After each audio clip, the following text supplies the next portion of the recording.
एक गांव में हरिया नाम का एक आदमी अपनी पत्नी नीमा के साथ रहता था। हरिया का फलों का बहुत बड़ा बाग था। वो सुबह से अपने बाग में काम करता और शाम को घर लौट आता था। वो शहर जाकर अपने बाग के फल मंडी में बेचता और अच्छा खासा कमाता था। हरिया के घर में किसी चीज की कोई कमी नहीं थी। एक दिन हरिया हमेशा की तरह सुबह सुबह बाग में जा रहा था कि तभी उसकी पत्नी नीमा उसे आवाज देती है, अजी शाम को मेरे घर के लिए भी थोड़े से आम ले आना। ठीक है, ले आऊंगा आम। हरिया बाग में पहुंचता है तो वहाँ अच्छी खासी धूप हो रही होती है। हरिया एक बड़े से आम के पेड़ के नीचे एक चारपाई बिछा लेता है और उस पर बैठ जाता है।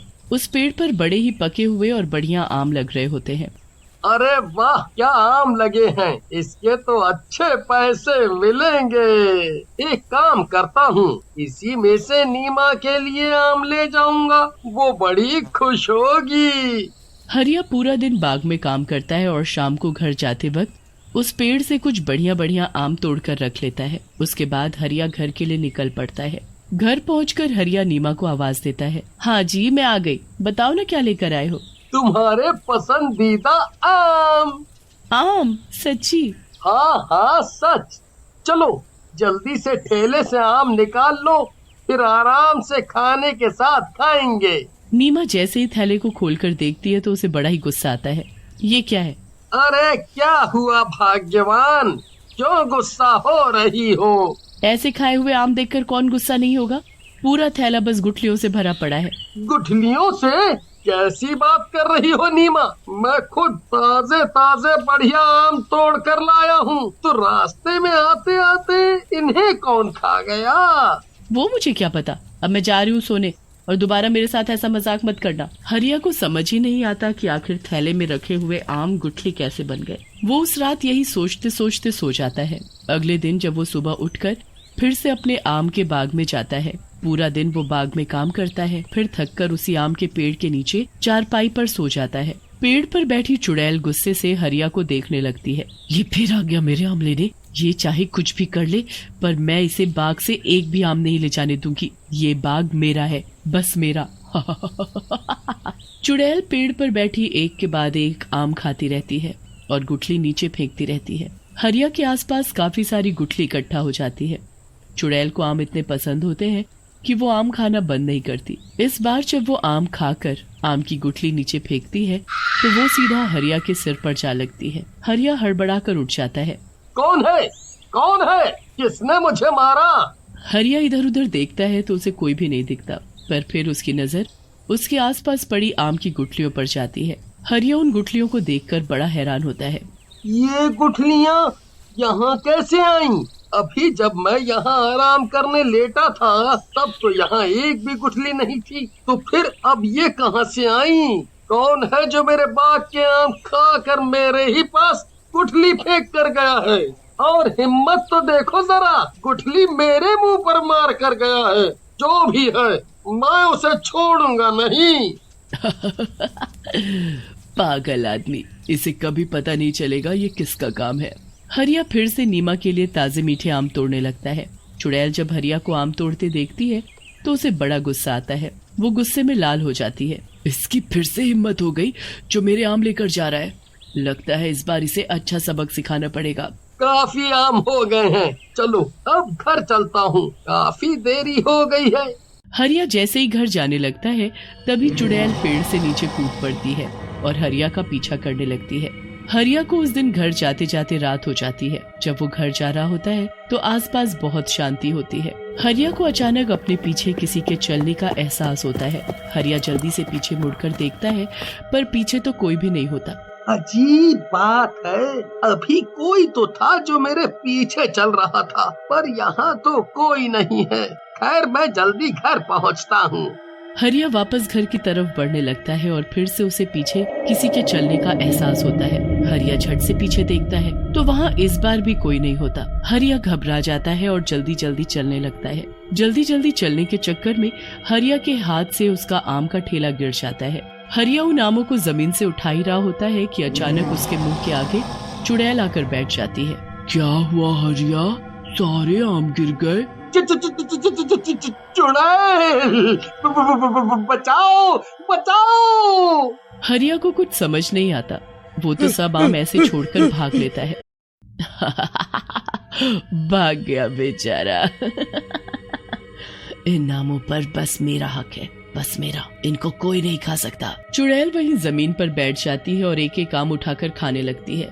भागते भागते एक बार हरिया पीछे मुड़कर देखता है तो वो चुड़ैल आमों को ऐसे खा रही होती है जैसे कोई भूखा जानवर मांस खाता है। चुड़ैल बड़े मजे से आम खाने में लगी होती है और हरिया भागते भागते अपने घर पहुंचता है। वो बहुत ही बुरी तरह हाँफ रहा होता है। उसे देख नीमा भी घबरा जाती है। अरे क्या हुआ आपको? आप इतनी बुरी तरह हाँफ क्यों रहे हो? नीमा, चुड़ैल, चुड़ैल मेरे पीछे, मेरे पीछे चुड़ैल। क्या बात कर रहे हो चुड़ैल?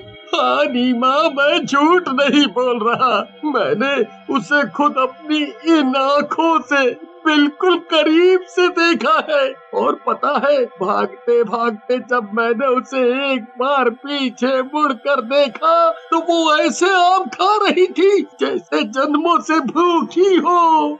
आम चुड़ैल खा रही थी? मुझे तो अब शक हो रहा है कि कल जो आम आप लेकर आए थे वो कहीं इस चुड़ैल ने तो गायब नहीं कर दिए और उसमें गुठली भर दी। हाँ नीमा, तुम सही बोल रही हो, पर आखिर ये चुड़ैल हमारे पीछे क्यों पड़ गई है? ये हमसे चाहती क्या है? पता नहीं जी, ये तो वही जाने। खैर अभी हम सो जाते हैं, वही ठीक रहेगा। हरिया और नीमा दोनों सो जाते हैं। सुबह हरिया जल्दी उठ जाता है क्योंकि उसे आम लेकर मंडी पहुंचना होता है। नीमा, अरे ओ नीमा, रास्ते के लिए तुमने खाना बांध दिया है ना? हाँ, मैंने सब रख दिया है। ठीक है, मैं पहले बाग में जा रहा हूँ, फिर आम तोड़कर उनको बाजार में शहर बेचने जाऊंगा। आते वक्त मुझे रात हो जाएगी तो तुम अपना ध्यान रखना। हरिया अपनी बैलगाड़ी लेकर बाग की तरफ चल पड़ता है। बाग में पहुंचकर वो पके पके आम तोड़कर टोकरी में भरने लगता है। देखते ही देखते काफी टोकरी भर जाते हैं। उसके बाद हरिया उस पेड़ के पास पहुंचता है जिस पर चुड़ैल रहती है। हरिया उस पेड़ से भी आम तोड़ना शुरू कर देता है। पेड़ में बैठी चुड़ैल हरिया को दिखाई नहीं देती, इसलिए वो बड़े ही मजे से आम तोड़ तोड़ कर टोकरी में भरने लगता है। पर जब चुड़ैल उसे ऐसा करते देखती है तो उसका खून खौल उठता है। इसकी इतनी हिम्मत कि ये फिर मेरे आम लेने की कोशिश कर रहा है। ये मेरे आम यहाँ से नहीं ले जा सकता। हरिया सारे टोकरे एक एक करके बैलगाड़ी में रख कर शहर के लिए निकल पड़ता है। चुड़ैल भी झट से उसकी बैलगाड़ी पर कूद कर बैठ जाती है। हरिया को महसूस होता है कि कोई उसकी बैलगाड़ी में कूदा है और वो जल्दी से पीछे मुड़कर देखता है तो उसे उस बैलगाड़ी में बैठी वो चुड़ैल दिखाई ही नहीं देती। हरिया आगे बढ़ता है। रास्ते में चुड़ैल एक आम का टोकरा खोलती है और उसमें से आम खाना शुरू कर देती है। वो तो कुछ ही देर में पूरे टोकरे के आम खा जाती है। उसके बाद वो दूसरा टोकरा खोलती है और उसके भी आम खत्म कर देती है। धीरे धीरे वो चुड़ैल सारे टोकरों के आम खा जाती है और टोकरों को वापस ढक देती है। कुछ देर बाद हरिया शहर पहुंचता है और टोकरे मंडी में उतार कर आम बेचने लगता है।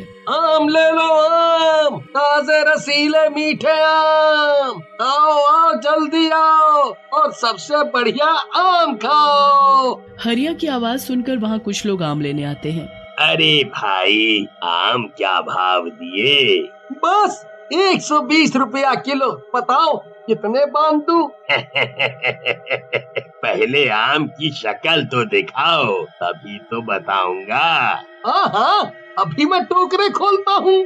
हरिया जैसे ही ढके हुए टोकरे को खोलता है तो उसके होश उड़ जाते हैं। टोकरे में तो बस गुठली ही गुठली भरी होती है। दूसरी टोकरी खोलता है तो उसमें भी गुठली ही भरी होती है। हरिया सारी टोकरी खोलकर देखता है और सभी में बस गुठली भरी होती है। हरिया को समझ ही नहीं आता और वो निराश होकर घर वापस आता है और नीमा को सारी बात बताता है। ये हो ना हो उसी चुड़ैल का ही काम है, इसका कुछ करना पड़ेगा। मैं आज ही तांत्रिक के पास जाती हूँ। नीमा फिर एक तांत्रिक के पास जाकर उसको अपने साथ बाग में लेकर आती है। तांत्रिक को एहसास हो जाता है कि चुड़ैल किस पेड़ पर बैठी है। तांत्रिक अपने थैले से एक धागा निकालकर उस पेड़ को बांध देता है।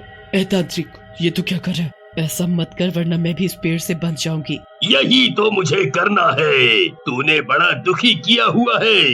आखिर तू चाहती क्या है? मुझे आम बहुत पसंद है। एक दिन जब ये आदमी आम बेचने शहर जा रहा था तब मैंने इसकी बैलगाड़ी से आम खाया था और मैं इसके साथ ही यहाँ आ गई। अब इन सब आमों पर मेरा हक है।